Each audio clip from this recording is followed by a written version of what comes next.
যোৱা দেওবাৰে নিশা লখিমপুৰ জিলাৰ কণা নদীত এটা ভয়ংকৰ পথ দুৰ্ঘটনা সংঘটিত হয়। লখিমপুৰ জিলাৰ বগীনদী থানা এলেকাৰ বাগজান দলঙৰ সমীপত সংঘটিত পথ দুৰ্ঘটনাত এজন লোক আহত হোৱাৰ লগতে কথমপি প্ৰাণ ৰক্ষা কৰে আন 3জন লোকৰ।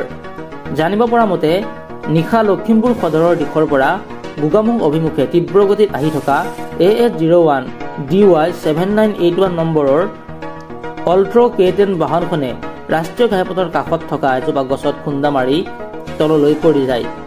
বাহনখনৰ চালক ঢকুৱাখানাৰ গীতাৰ্থ ৰাজকোঁৱৰ আহত হয়।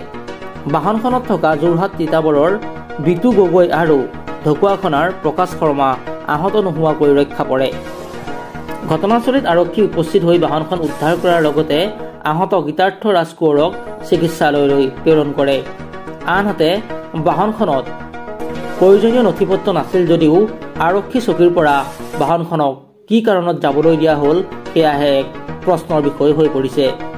দীপ্ৰতিম বৰাৰ প্ৰতিবেদন, আছামিজ টক্স নাও।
এক্সিডেণ্ট মানে লখিমপুৰ দিশৰ পৰা আহি আছিলে, অপজিট চাইডত আহি গছ এজোপাত খুন্দা খাই এই খাৱৈত পৰিলে।